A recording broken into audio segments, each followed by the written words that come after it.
Hello twin flames, welcome to my channel and welcome to your daily energy read. Let's dive right in. Today I decided to use my Beyond Lemuria deck for the oracle message, so it's gonna be cosmic.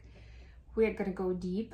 I haven't used it in such a long time, and I was actually first thinking to use it tomorrow because I'm gonna be doing the 9 portal reading for y'all, but somehow I felt guided to use it today, so let's do it. And then tomorrow something else will arrive. Why not? I hope you guys are doing great. I posted a link to my latest Mindfully Awake episode yesterday in the reading. I think I also made a post in the community tab, so whichever way you go. Of course, if you haven't subscribed, please subscribe. That's the best way to find out the news, or subscribe to my newsletter. And the news are gonna be coming into your mailbox, your inbox, not mailbox. But yeah, today let's see what we have in terms of the messages from the ancestors, from the ancient souls, and then we'll go into our usual check-in. Tomorrow is going to be the 9 portal reading, and then of course the energies are going to ramp up. The actual portal is on Monday. I just want to give that reading to you a little bit sooner, and then everything's going to be just like off the hook, you know, with the eclipse, with the autumnal equinox. There are some major transits with planets as well, and of course 2nd of October is going to be solar eclipse, so yeah, it's going to be intense. All right, divine feminines, you got the loving compassion. Wow, it almost feels to me like a high heart chakra, you know. It's like this iridescent pink actually, and this is pinkish, so for me this is that energy. But I'm gonna grab a book. I'm gonna read the divination message for us, because I know a lot of you are here for that. So let's see how you can exercise this loving compassion in your life, because it seems like that's what we need right now. That's what we need to do.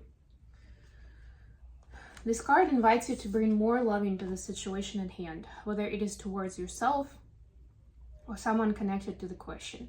It may imply a need for forgiveness or for seeing things from a fresh, more expansive perspective. This card is a reminder that you're loved and have infinite access to the gentle yet powerful force of love and compassion, as and when you need it.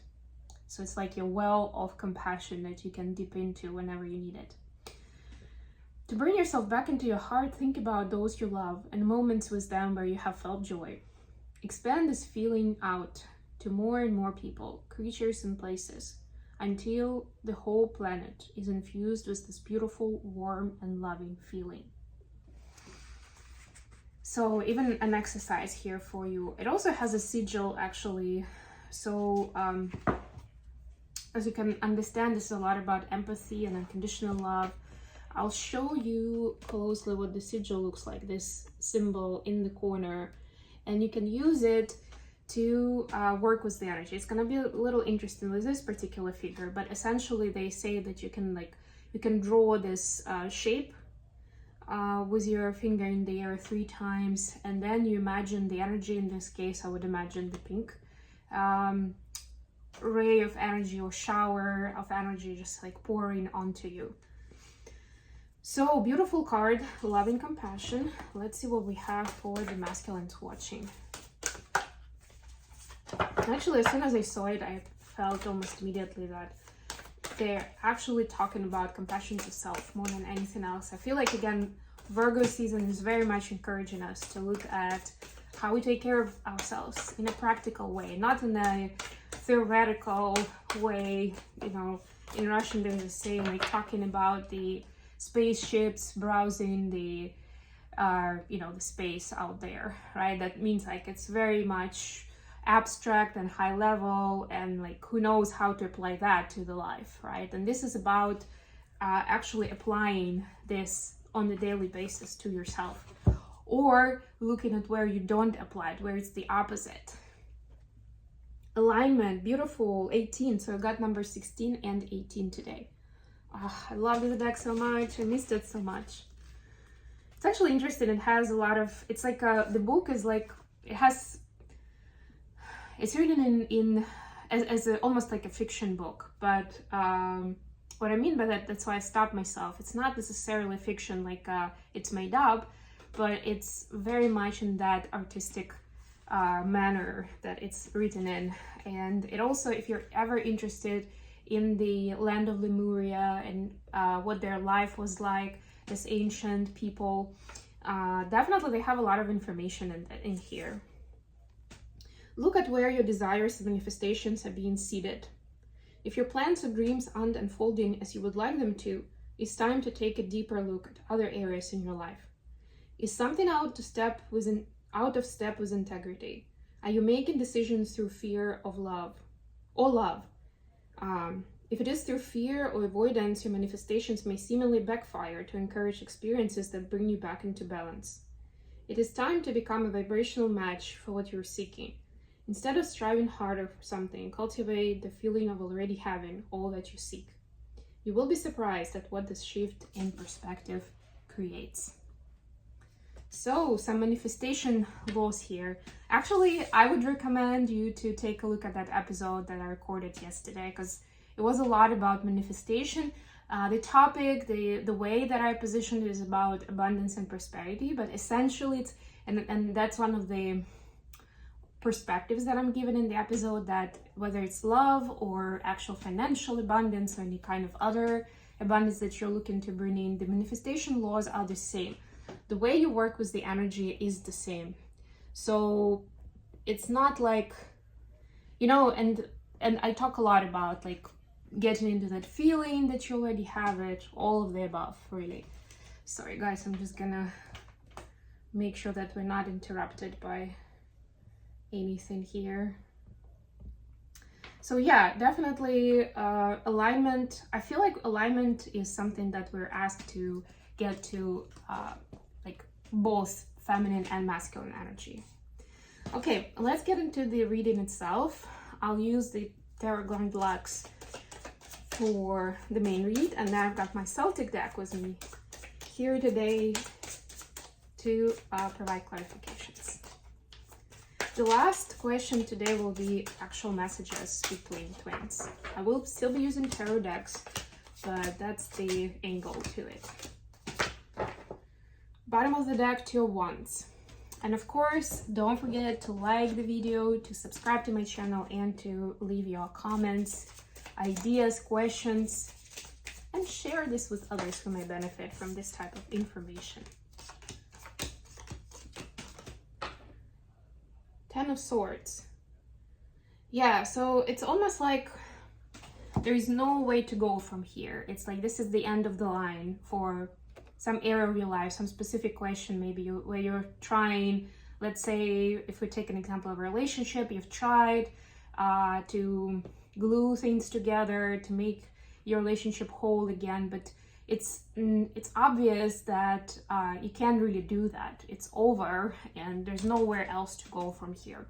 It's that point in time. And so you can look at it as, and we saw that energy yesterday, I think, as like mourning the loss, right, of something that coulda, woulda, shoulda been beautiful and amazing and loving, right? But you can also look at that as an opportunity to make some new and exciting choices, right?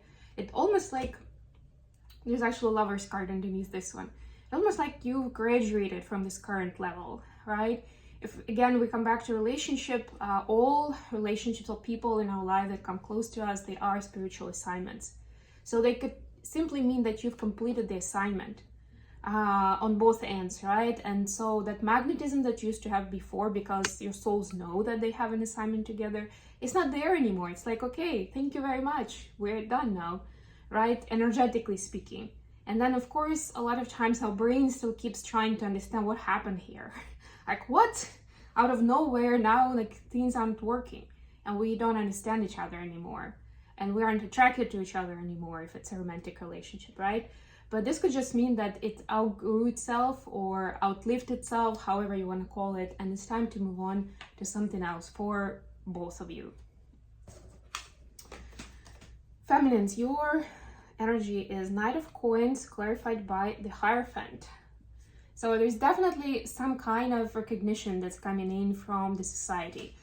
I'm not saying that it's going to be like you're getting an Oscar tomorrow, but it's still something that gives the feminine more confidence and more inspiration to keep going forward, you know, like you get that kind of confirmation.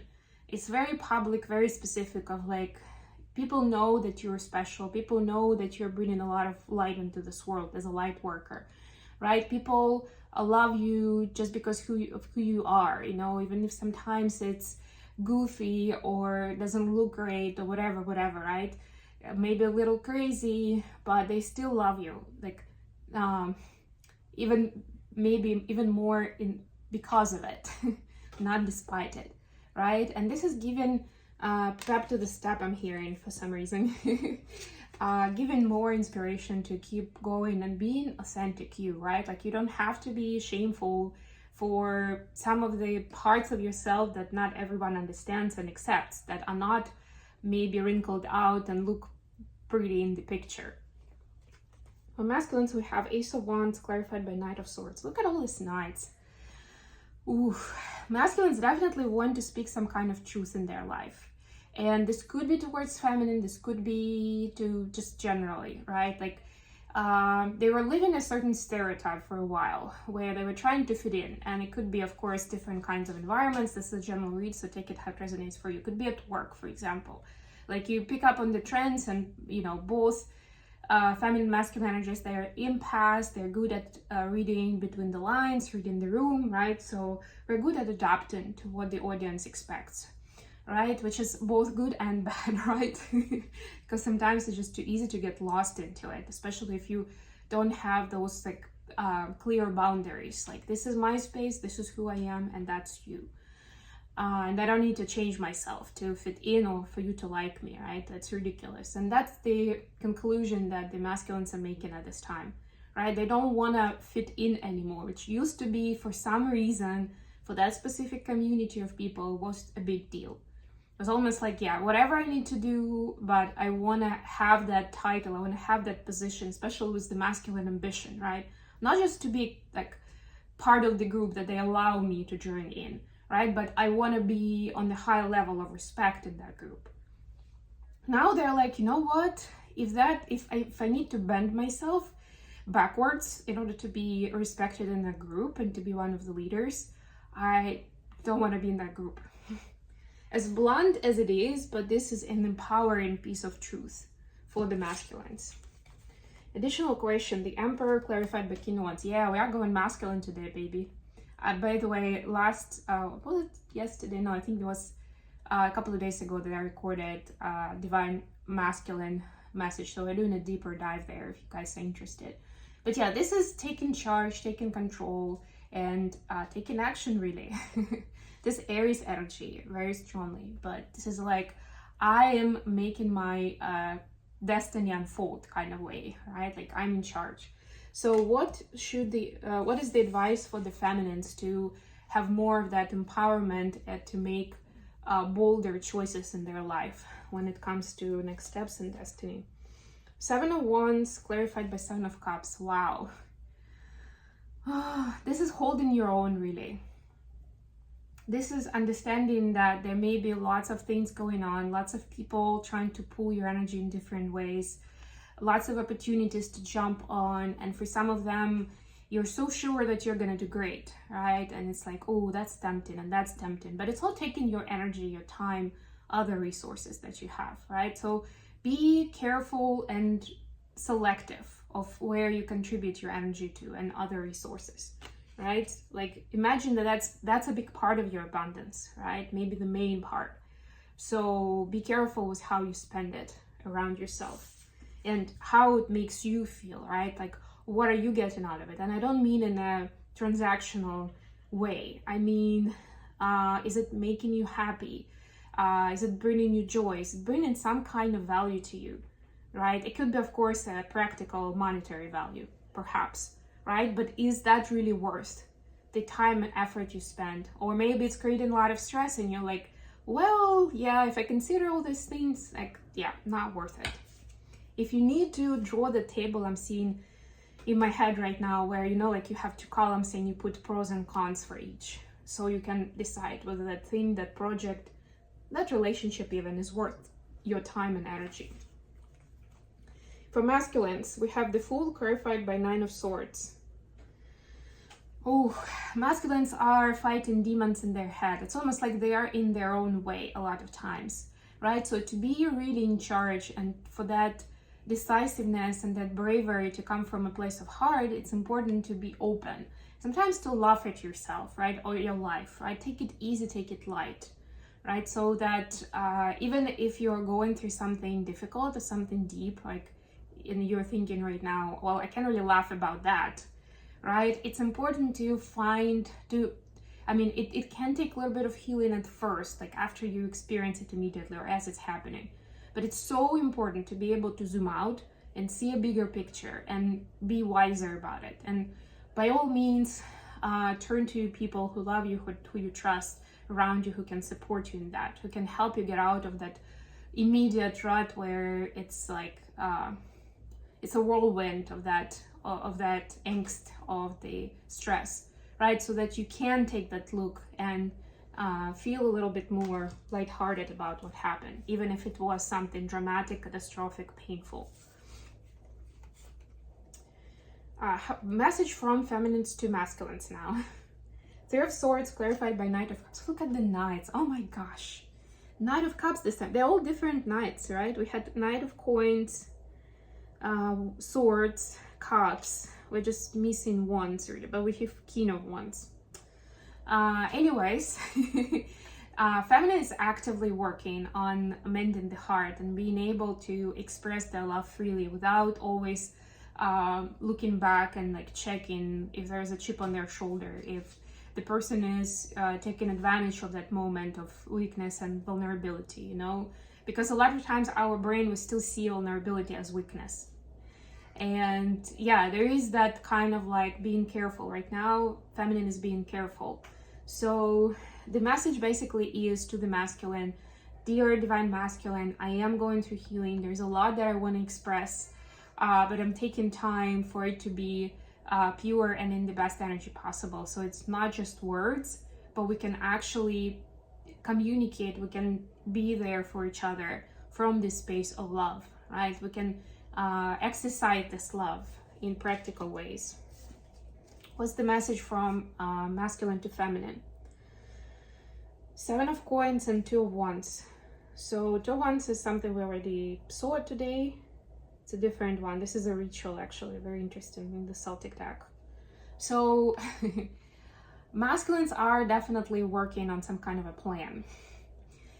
They could be involving a mentor, a coach, maybe even a seer, you know, somebody from esoteric realm, or a shaman, somebody like that in a more ritual space, you know, people who do rituals for healing and for helping see things through. But whatever it is, they understand that they can't just win it. They can't, for this relationship, they can't just show up as is and think that it's gonna be fine, you know. They're not that confident in themselves, but this is in a good way, right? Because their ego is stepping aside, right? It's a bit of an ego death, and masculines are saying, I know I need to up my game, I need to be ready, right? I can't just be lazy or foolish the way I used to be in many of my other relationships where I felt very confident that I'm gonna get the feminine anyway, right? With divine feminine, I understand it's not gonna work. So yes, I'm making sure that I'm choosing the right direction. And even with this connection, the masculines see there are several ways of how this can unfold and what they can do, how they can take it forward, right?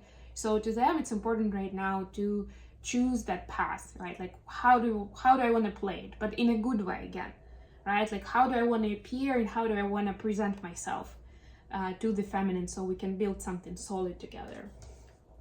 Okay, I'm gonna leave it here. Thank you so much for joining me today, guys. I love you all. Don't forget to like the video and subscribe to the channel. And until next time.